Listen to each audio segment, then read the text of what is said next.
Good morning, guys. Welcome back to Papaw's place. Guys, it's still cold this week.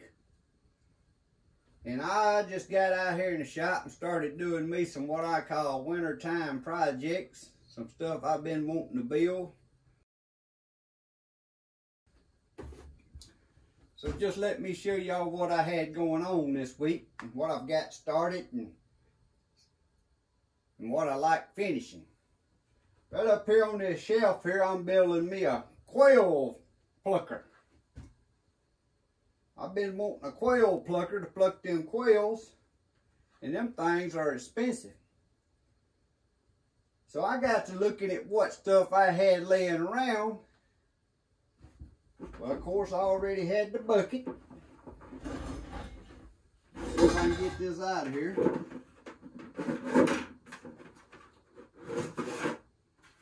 I already had a 1-inch heavy wall pipe to make the shaft. I already had a piece of aluminum to cut the bottom plate, and I actually already had almost enough plucker fingers because I bought them last year going to try to build something and never did do it. I already had my pulleys. This is just stuff that I accumulate. I had the big pulley. And let me stick it back in there.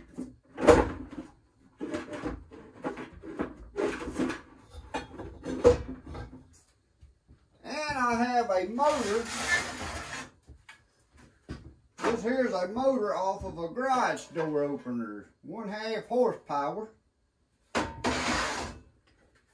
And I wired me a switch in on it.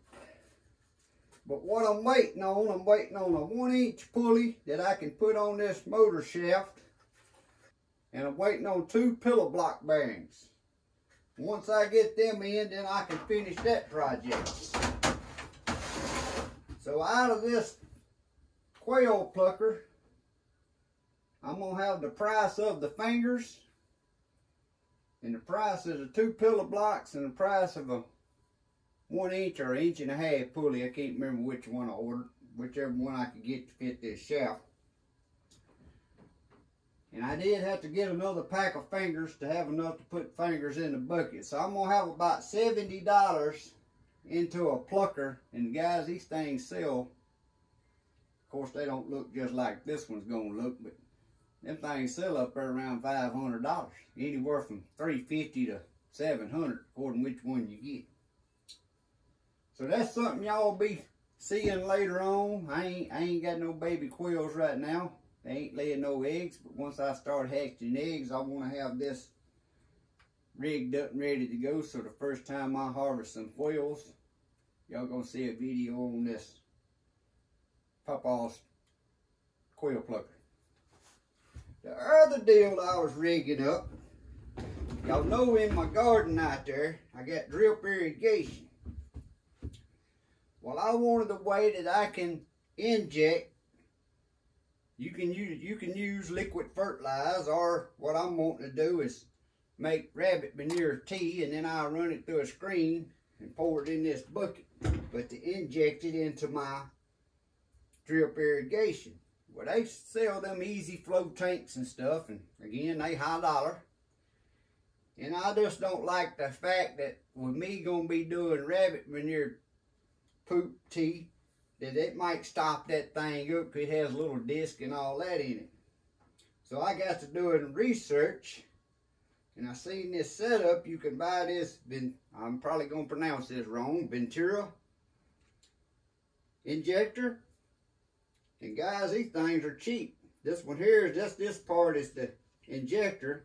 Comes with the hose, with a little vial and a filter on it, and I'll put an Amazon affiliated link in the description below this video. But this is something I got to test to make sure it's going to work on my drip irrigation. Now, they sell this, just this piece, and you can hook it straight to your water hose. But guys, a lot of people don't understand how these work. And there's good videos that shows exactly how this works and why I got mine set up with these valves here is because it works off of pressure. Plus, I want it to where when I have my water hose hooked in here where my water's coming in, then I can hook a hose going to my drip irrigation, then I'm gonna have another hose hooked and run out to my outside garden to the drip irrigation. But when I ain't wanting to use no fertilize, I just turn them two valves there off and the water just goes straight through. I ain't unscrewing and rescrewing lines or anything else. Also, the other purpose of these valves is to get your pressure right, to make it suck your fertilizer the speed you want it, the amount you want it. You'll use this valve. A lot of people set these up with pressure gauges because your outflow side's got to be less pressure than your incoming side in order for this thing to do what it's supposed to do. So you can use these valves to turn that. And like I said, I'm just showing y'all what I'm building. I'm going to have to play with it. And there will be another video later on when gardening starts on how this thing works. But I wanted it. I had this little card here. That's just off of an old pressure washer that tore up. Because I can roll this around. If you got raised beds and you ain't got drip irrigation, see guys, I could just roll this out in the middle of my garden, run the water hose to it and hook it up and have another short hose hooked on the other side to water and fertilize all my raised beds that don't have drip irrigation. So that's just a project that I worked on. Like I said, I'll go more in detail when I actually do a video on this. I set it up right here with these couplers, so if you get trash in your injector there, you can just undo your couplers, take that out and clean it. And I'm going to have to play around with it. But I know it'll work. There's too many people using these things.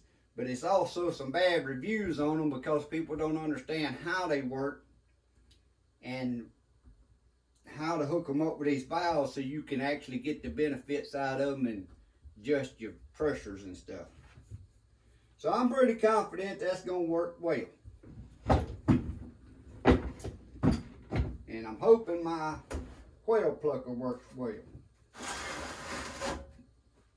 Now my frame ain't gonna look like this on the Quail plucker. I got it extra long right now because I got to, once I get everything mounted in place with my bearings up here on my plucker end, I gotta adjust for my belt length and my pulley to fasten this part down to mount the motor to keep the belt tension on it. And then I cut this off and probably paint it up a little bit. But that's going to be a big time saver. It's kind of like a mini chicken plucker. It's got smaller, softer fingers. And you can just throw, supposedly you'll be able to do about 3 at a time in this bucket, but it only takes like 20 seconds to do it, if it all works that well. The next little project I got, and we're finna go put it up today, I got another solar light that I'm gonna put up. This here's an OKPRO. I wrote this down, model S86-4B. It's 1,000 watts. It's 1,000 watts, guys. IP66 waterproof, 7,000 kelvins. But this one here's got a motion sensor activation, or dusted on, or you can cut it on where it stays on. If you reach over here, it's got a remote for it, to where you can turn it on and off and do your settings from the remote on the ground. Well, we're gonna go put this up today. I'll probably let y'all watch me put it up. I already put the mountain bracket out there. It's 36 degrees and drizzly rain today, guys. So I went and put the mountain bracket up. So all I got to do is stick this on there and have it installed. But of course I ain't going to be able to turn it on because it's been cloudy and raining for a week. I'm going to have to wait till the day the sun comes out to charge it up so it'll come on. So it's been in here in the box. But I like these solar lights. I just really like these things, and I've had good luck out of every solar light I got, from the little bitty ones to the one that's similar to this out there on my tractor shed. One on my tractor shed's been here going on probably a little over 2 years now. But even that first little bitty one I bought, it's called the bionic light. I know it's done been here over 3 years, and it went through the ice and snow of 2 winters. We had heavy ice and snow year before last, and you couldn't even see the light. It was so covered, and that little joke's still getting it. So we're finna go stick this up real quick, and that'll be done. And the other thing I'm doing on this cold winter day is my in-ground gardening outside. Y'all probably seen a video where I put my ground cover in or put my drip irrigation in my ground cover. But I had to do inventory and make sure I had enough valves and stuff to put my header line in, which I ain't worried about doing that till I can get the garden planted. But go on and do your inventory and get your parts right now. Have them here when you need them.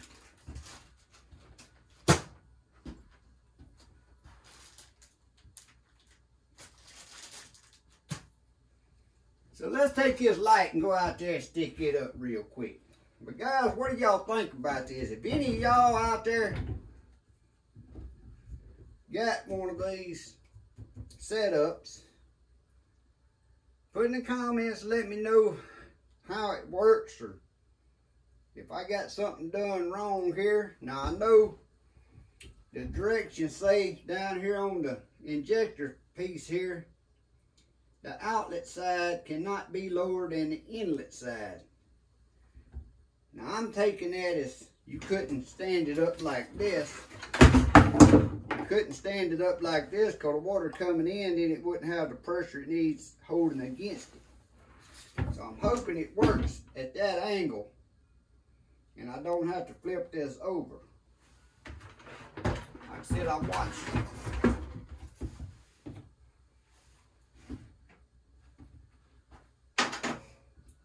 I watched videos on the, I can't remember what brand this is.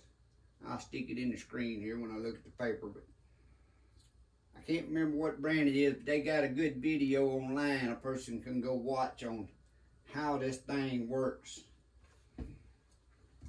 But I see others have them kind of set up just like this right here, and apparently they're working pretty good. So hopefully that's going to work out for me. If you got one, let me know what your thoughts is about it. And also, if you got a Quail plucker that you've purchased or built, let me know how you think they work. I've seen videos on them, but I've never seen one in person.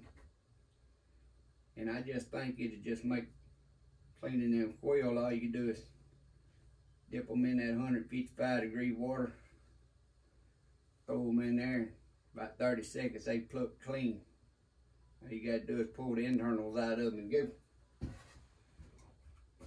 So let's go out here and put this light up real quick.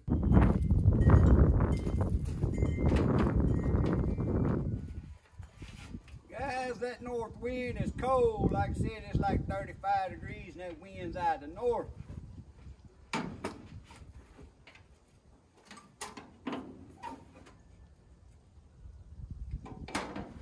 This light here is real simple when you mount it to a metal frame building like I am here, because I just use self-tapping metal screws screwed into that beam.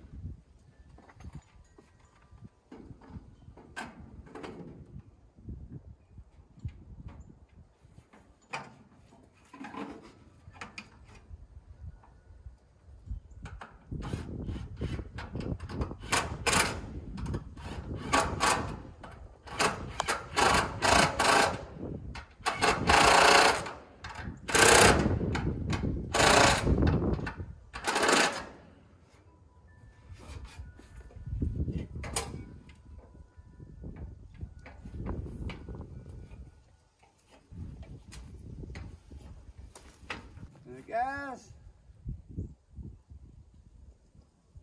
that's an easy light to set up when you, especially when you're doing it on a metal building where you can use them self-tapping anchor screws. That ought to light up the whole parking lot when somebody pulls up. What I like about this one, when it's motion activated. So it won't stay on all the time when somebody pulls up. But we got to get back in there to the heater in that shed. It is some kind of cold out here. Woo, guys, that wind's cold out there with that mist in that air. Cold, cold. Got me chilled to my bones. It'll take me a little while to warm up. But anyway, as far as that light, if anybody's interested in them kind of lights, I'll put a link in the description below this video where you can check them out. If you want to purchase one, you have your quick access link there. But now I got to come up with something else to do because I'm waiting on my parts for to finish that. That's finished, but I can't do no testing on it until we actually get the garden planted. And I know it'll work hooking it straight to the water hose with an oatmeal hose, and there ain't no doubt in my mind about that. I can't do no testing with that until I actually get my garden going. So, like I said, I'm just showing y'all some of my little projects I've been out here working on the last few days when it's cold, when Colton ain't here. When Colton ain't here, Papaw gets bored, so I get out here and I start coming up with some stuff to make and do. But hope y'all have a great day. Put another log on the fire and try to stay warm. Don't get cold. I think it's pretty much cold everywhere, especially from, I'm in North Louisiana, so anything from North Louisiana north, I know it's cold right now. So y'all try to stay warm. Hope y'all have a great day and a blessed week. God bless. See y'all next time.